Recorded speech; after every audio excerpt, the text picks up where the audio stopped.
Our hearts beat to the city streets. We began to feel the fire. We rise like tall buildings as the chemicals they take us higher. The night's young and it's just begun as she puts her hand in mine. We wanna chase the night, wanna dance to the light, pull the stars from the sky, just two hearts running wild. Never sleep, never stop, as we shout from the top. सुबह सुबह का समय है और मैं जा रहा हूँ वॉक पर, क्योंकि आज आपसे बहुत सारी बातें करनी थी। हालांकि पूरे शहर में कोहरा था और ज़बरदस्त, जिसको कहते हैं ना, ज़बरदस्त वाला कोहरा था, लेकिन फिर भी डिसाइड किया कि चलो संडे है और आज ये व्लॉग तो बनता ही है, आपसे बातें करने का आज मुझे समय मिला है। इसीलिए मैं सुबह सुबह रेडी होकर के जा रहा हूँ उस जगह पर जहाँ मैं अक्सर वॉक करता हूँ और आपको दिखाता हूँ शहर में इस समय क्या हो रहा है। पूरा की पूरा कोहरे से भरा हुआ, बिल्कुल कोहरे से भरा हुआ। पूरे शहर में इस समय कोहरे की मार और कुरुक्षेत्र जो है वो पूरा कोहरे से ढका हुआ है। आप देख सकते हैं, आप देख रहे हैं, और लोग अपने अपने काम के लिए निकल चुके हैं और हम भी जा रहे हैं इस समय वॉक करने के लिए। कोहरा शहर में बढ़ता ही जा रहा है और इस लेवल तक बढ़ गया है कि विजिबिलिटी काफ़ी कम है। हालांकि कैमरे से देखने पर थोड़ा क्लियर दिखाई दे रहा है, बट रियलिटी में मैं कहूँ तो कोहरा बहुत ज़्यादा है, ज़्यादा दूर की विजिबिलिटी नहीं है।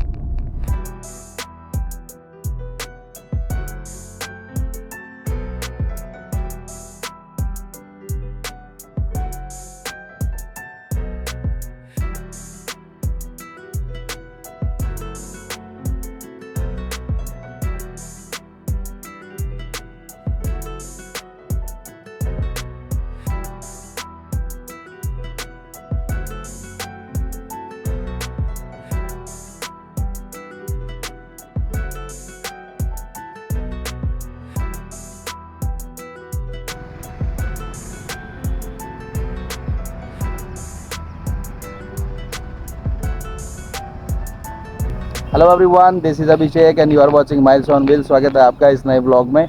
आज सुबह सुबह कोहरा काफ़ी था जब मैं उठा और मैंने सोचा कि कोहरा भले ही हो लेकिन राइडर्स कभी रुकते नहीं हैं और उनका स्वास्थ्य फिट होना चाहिए, हेल्थ फिट होनी चाहिए।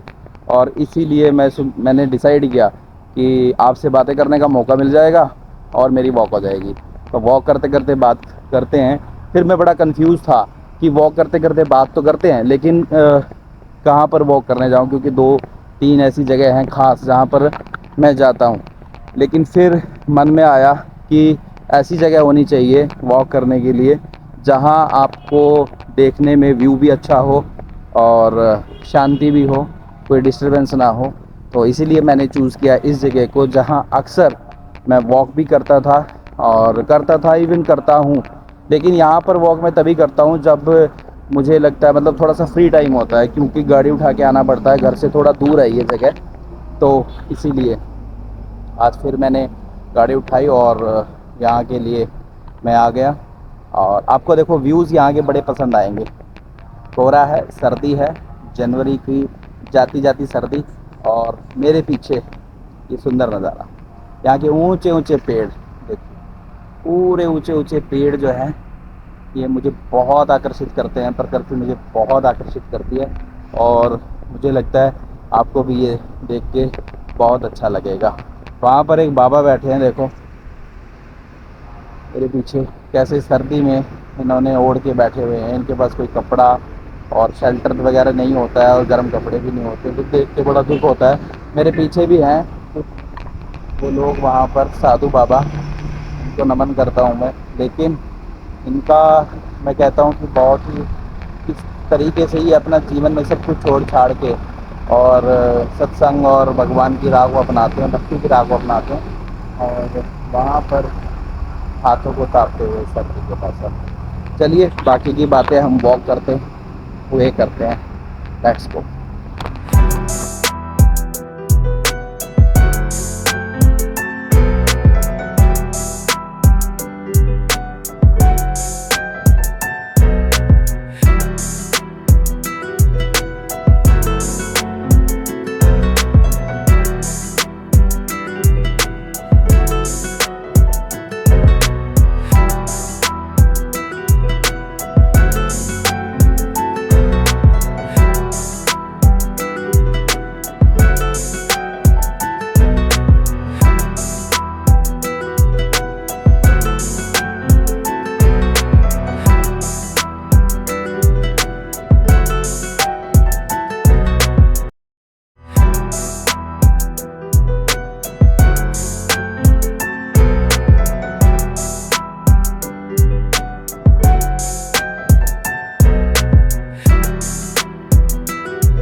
आज की इस वीडियो में हम बात करने वाले हैं कि एक राइडर को कितना फिट रहना पड़ता है, क्योंकि राइडर होना इतनी आसान बात भी नहीं है। अगर आप राइड करते हैं, आप मोटरसाइकिल राइड करते हैं, तो बहुत सारी बातों का आपको ध्यान रखना पड़ता है।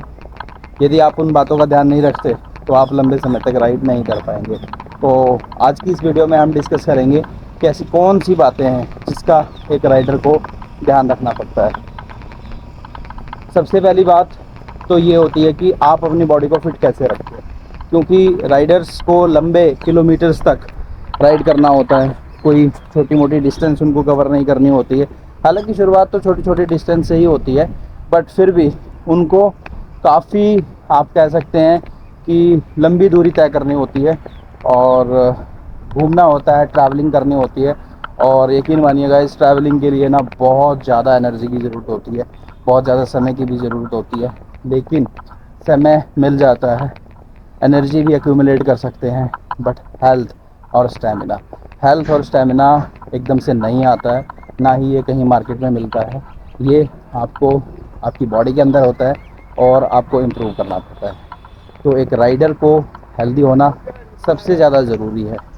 लोगों के दिमाग में या कई बार ऐसी सोच होती है कि राइडर सिर्फ राइड करते हैं और पता नहीं किस तरह की ज़िंदगी वो जीते हैं। लेकिन मैं आपको बता दूं कि राइडर्स ऐसा कुछ नहीं है। राइडर्स भी आप लोगों की तरह ही आम लोग होते हैं। बस फ़र्क ये होता है कि उनको ट्रैवलिंग का शौक़ होता है। वो जहाँ भी ट्रैवल करते हैं, एंजॉय करते हैं, प्रकृति को पसंद करते हैं और आपको वो चीज़ें दिखाते भी रहते हैं जहाँ पे वो घूमते हैं, क्योंकि ये टाइम अब मोटो व्लॉगिंग का टाइम है। एक राइडर को अपने आप को हेल्दी कैसे रखना है। नंबर 1, राइडर को कोई भी हो, और नॉट सिर्फ राइडर, सभी लोगों के लिए सुबह जल्दी आप उठें। आपके अंदर लेजीनेस ना हो, आप जल्दी उठें और जल्दी उठ करके आप अपना ट्रैक सूट डालें और वॉक पे चले जाएं। ठीक है, आप वॉक करें, घूमें, थोड़ी जॉगिंग करें और दौड़ लगाएं अच्छे से, ताकि आपका स्टेमिना बिल्डअप हो। और ये काम एकदम से नहीं होगा, हो सकता है स्टार्टिंग में आपको बहुत ज़ोर पड़े, लेकिन धीरे धीरे आपका स्टेमिना बनता चला जाएगा। डीप ब्रीथिंग करें, योगा करें। और क्योंकि राइडिंग का कोई निश्चित समय नहीं होता, किसी भी समय राइड के लिए हमें निकलना होता है। कभी सुबह 4 बजे जल्दी चल रहे हैं, कभी 3 बजे चल रहे हैं। ठीक है, तो सोने उठने का कोई समय नहीं होता। कभी किसी प्लेस पर चले गए तो वहाँ पे होटल में रूम भी नहीं मिल रहा है, तो रात को 11 बजे सो रहे हैं। थोड़ी सी अनस्टेबल सी लाइफ होती है और इसीलिए इस अनस्टेबिलिटी को दूर करने के लिए जितना भी समय मिलता है आप एक्सरसाइज कीजिए। आप वर्कआउट कीजिए, और नहीं आप कर सकते वो भी, तो सिंपल वॉक कीजिए, क्योंकि walking is the simplest exercise. कुछ नहीं करना होता, आपने ट्रैक सूट डालो और बस घूमने निकल आओ। आप लंबे लंबे सांस लीजिए, छोटी मोटी स्ट्रेचिंग कीजिए, जिससे आपका स्टेमिना बहुत अच्छे से बिल्डअप हो जाएगा। तो राइडर को पहली चीज़ हेल्दी रहने के लिए थोड़ी सी एक्सरसाइज और वॉकिंग मस्ट है। दूसरी चीज़, जब भी आप खाएं, खाना जो आप खाते हैं वो आपका हेल्दी होना चाहिए, मतलब सिंपलेस्ट हो, ज़्यादा मसालेदार चीज़ें ना हो। क्योंकि राइड पे आप जब होते हैं तो अक्सर मैंने राइडर्स को भी देखा है, और इनफैक्ट मैं तो वैसे कम पीता हूँ, क्योंकि मैं ज़्यादातर पानी पीना पसंद करता हूँ जब भी मैं राइड करता हूँ। तो बजाय कि आप चाय कॉफ़ी और वो सब चीज़ें, पानी पिएं। लेकिन क्या होता है कि एग्जॉशन होती है, आप लंबी दूरी पे राइड कर रहे हैं तो आप थक जाते हैं, तो ऐसी सिचुएशन में आप चाय कॉफ़ी वगैरह भी पीते हैं, आपको रिलैक्स भी करती हैं। बट अगर ज़्यादा हो जाती है तो वही चीज़ें फिर आपकी हेल्थ को डिक्लाइन करने शुरू कर देती है। तो इन सब चीज़ों से बचने के लिए ज़्यादा से ज़्यादा पानी पिएं आप, और अवॉइड करें ज़्यादा मसालेदार या कुछ भी ऐसा बाहर का खाना, ठीक है। और खाएं भी तो हल्का वेजिटेरियन फूड, या नॉर्मल से ढाबे वगैरह पे कोई चीज़ मिल जाती है, घर जैसा खाना यदि कहीं पे मिल जाता है तो वो प्रेफर कीजिए। हेल्थ एक्सरसाइज के साथ हेल्दी खाना राइडर्स की पहली चॉइस होनी चाहिए। अब इसके बाद आता है सोना। यस, सोना भी ज़रूरी है। आप जब भी राइड करें तो कोशिश करें कि आप अपना 7 to 8 आवर्स का जो स्लीपिंग है वो आपका कंप्लीट होना चाहिए। स्लीपिंग आवर्स में कटौती नहीं होनी चाहिए। राइड में आप 3 दिन की राइड पे निकलें, एक दिन और सही, लेकिन सोना आपका बहुत ज़रूरी है। तभी हर कोई व्यक्ति जो राइडर बनना चाहता है, यदि वो अपनी बॉडी को फिट कर पाएगा तभी वो राइड कर पाएगा, ठीक है। तो ये 3 बातों का ध्यान तो आपने रखना ही रखना है, जो आपकी बॉडी से रिलेटेड है, आपकी हेल्थ से रिलेटेड है। राइडर होना कोई बड़ी बात भी नहीं है और बहुत बड़ी बात भी है, दोनों ही बातें बोल रहा हूँ। क्योंकि बड़ी बात नहीं है, क्योंकि जो भी बच्चा या जो भी नौजवान मोटरसाइकिल राइड कर रहा है वो राइडर है। भले ही उसने राइडिंग गियर्स ना पहने हों, भले ही वो पूरी साजो सामान बोलते हैं ना, साजो सामान, हाँ, वो चीज़ें उसने ना डाले हों, लेकिन वो राइड तो कर रहा है ना, तो वो राइडर होता है, ठीक है। ऐसा नहीं है कि स्पेशली जो महंगी बाइक सुपर बाइक्स पे चलते हैं वही राइडर होते हैं, राइडर हर कोई है। तो ये 3 बातें जो हर एक राइडर को या हर एक व्यक्ति को जो राइड करना चाहता है उसको माइंड में रखनी है और उसको अपने जीवन में अपनानी है। तब आप एक अच्छी राइड कर पाएंगे, आप एक अच्छा ट्रैवलर बन पाएंगे, और आप ट्रैवल करेंगे साथ साथ आपके हम लोग भी ट्रैवल करेंगे। तो ये मेरी तरफ से एक ओपिनियन है आप सब लोगों के लिए। आज की इस वीडियो में बस इतना ही। Thank you very much for watching this video. अगर आपको ये अच्छा लगे तो लाइक शेयर और सब्सक्राइब जो है